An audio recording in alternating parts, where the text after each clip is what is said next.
Bagi teman-teman yang belum follow Instagram saya, silakan teman-teman follow Instagram saya karena di Instagram ada informasi menarik dan penting yang saya upload.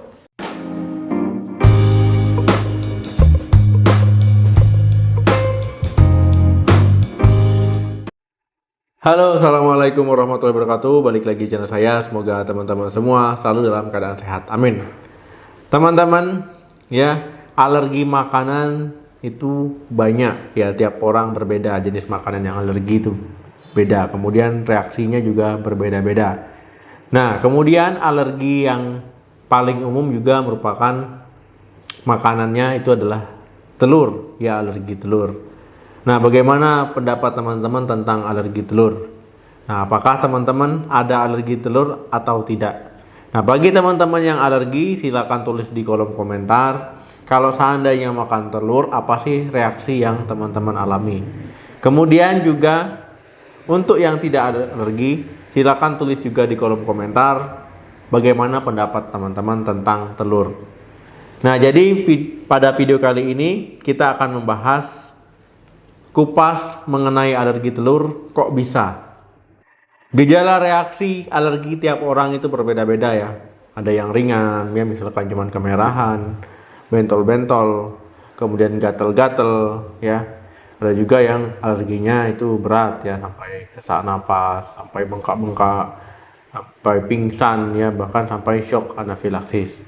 Nah, kok bisa alergi telur? Nah, jadi teman-teman, ya, alergi telur ini terjadi karena tubuh itu salah mengidentifikasi terhadap protein telur. Nah, jadi misalkan gini ya, kita makan telur. Setelah kita makan telur, ya, tubuh kita itu salah mengenali protein dalam telur. Dikira protein tersebut merupakan zat berbahaya. Nah, akhirnya tubuh kita, imun kita itu merespon, ya, mengeluarkan histamin dan zat-zat kimia lain ya untuk menyerang protein tersebut. Nah, itulah akhirnya timbullah reaksi alergi ataupun gejala-gejala alergi yang mulai dari kemerahan, bentol-bentol, gatal-gatal, ya, sampai bengkak-bengkak di wajah, ya, bahkan sampai sesak nafas, ya, karena itu tadi ya, tubuh berlebihan terhadap reaksi zat yang terkandung di makanan tersebut. Penyebab alergi makanan telur ini yang paling sering adalah karena putih telur ya ketimbang dengan kuning telur. Nah, tetapi tidak ada jaminan juga, misalkan teman-teman alergi telur, ya, makan kuningnya tidak alergi, bisa saja juga masih menimbulkan reaksi alergi. Nah, jadi itu ya, karena tubuh bereaksi berlebihan terhadap zat yang terkandung di makanan, ya, akhirnya timbullah reaksi alergi. Dok, faktor risiko alergi telur apa saja? Nah, jadi teman-teman ya, alergi telur ini bisa menyerang siapa saja sebenarnya, baik laki-laki maupun perempuan, baik bayi, anak-anak, ya, dewasa, remaja, orang tua. Tetapi memang yang paling sering adalah bayi dan juga anak-anak yang mengalami alergi telur ini. Nah, ataupun misalkan ya bayi tadi dari ibunya, misalkan ibunya tadi makan telur ya kemudian menyusui ya, akhirnya bayi tersebut bisa mengalami alergi. Itu bisa. Ya, anak-anak juga seperti itu ya, anak-anak kemudian makan telur, kemudian timbul reaksi alergi. Nah, seiring bertambahnya usia, alergi pada anak-anak tadi ini bisa sembuh ya, bisa menghilang. Nah, karena pengaruh dari sistem pencernaan yang sudah lebih matang ya, yang sudah lebih siap menerima asupan makanan. Dan ada juga yang menetap, ya, menetap sampai dia remaja, dewasa ya, tapi paling banyak memang dia akan menghilang seiring bertambahnya waktu. Nah, jadi ketika dewasa itu bisa tidak alergi telur lagi. Dok, gejala yang bisa muncul apa saja? Nah, gejala yang bisa muncul itu ada dua ya, gejala ringan dan gejala berat. Misalkan gejala yang ringan yang pertama. Kalau gejala ringan, misalkan teman-teman makan telur ya.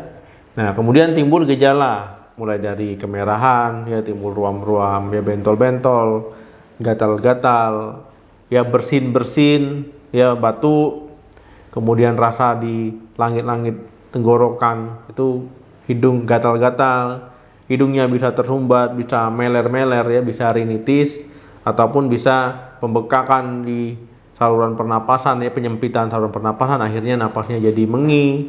Nah, kalau yang berat ya itu tadi ya, bisa sampai teman-teman pingsan, ya bengkak-bengkak ya.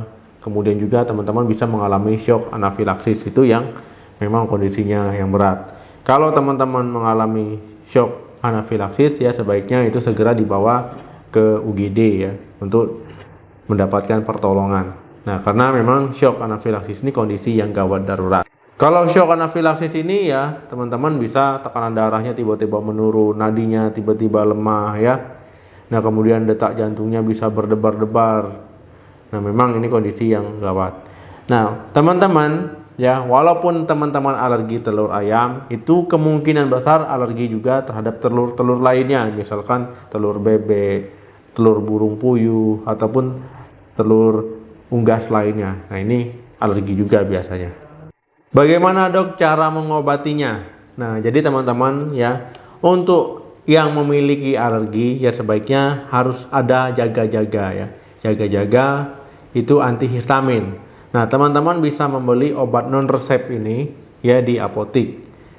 Yaitu antihistamin ya, ketika teman-teman gejala ringannya muncul ya, mengkonsumsi antihistamin ini bisa meringankan reaksi alergi. Nah, ingat ya, ini gejala ringan, ini untuk jaga-jaga. Kemudian pastikan anggota keluarga teman-teman tahu kalau teman-teman alergi. Pastikan orang terdekat teman-teman tahu kalau teman-teman alergi ya. Nah, jadi ketika teman-teman timbul reaksi alergi, mereka tahu apa yang harus dilakukan. Nah, kemudian juga kalau seandainya timbul reaksi yang berat, yaitu tadi ya, karena keluarga sudah tahu, keluarga pasti akan langsung bawa ke UGD, ke dokter ya untuk mendapatkan pertolongan. Nah, teman-teman ya, kalau teman-teman memang memiliki reaksi alergi, itu jangan lupa berkonsultasi ke dokter. Dia tanyakan, dok saya alergi telur, dok saya alergi ini, kalau seandainya saya minum ini saat timbul reaksi alergi bagaimana? Nah, atau nanti dokter akan menyarankan obat yang cocok digunakan teman-teman ketika teman-teman mendapatkan serangan alergi ataupun reaksi alergi. Dok, apa alternatif untuk makan telur ya selain telur? Nah, jadi teman-teman memang telur ini mengandung protein. Nah, protein ini memang dibutuhkan oleh tubuh kita ya supaya tubuh kita bisa tercukupi nutrisinya ya, bisa bekerja dengan baik ya supaya tidak kekurangan gizi. Tetapi ketika teman-teman alergi telur ya jangan dimakan. Nanti pas teman-teman makan ya timbul reaksi alergi. Jadi harus makan apa? Nah, teman-teman bisa makan yang pertama itu adalah ikan. Nah, untuk mengganti telur teman-teman bisa menjadikan ikan sebagai pengganti telur karena ikan juga mengandung protein. Teman-teman bisa mengkonsumsi ikan air tawar ya. Teman-teman bisa mengkonsumsi ikan air laut. Nah, tetapi tetap porsinya disesuaikan, jangan berlebihan karena sesuatu yang berlebihan itu tidak bagus. Yang kedua, daging. Nah, teman-teman bisa memenuhi kebutuhan protein juga dari daging ya, baik daging sapi, daging kerbau, ya, daging ayam ataupun daging kambing misalkan. Nah, tetapi teman-teman ya dalam mengolah makanannya juga harus dengan cara yang sehat. Nanti jangan teman-teman mengolah makanannya dengan cara digulai, diapa ya, nanti malah kolesterolnya jadi tinggi ya. Jadi pilihlah cara masak ya, cara mengolah makanannya dengan cara yang sehat juga.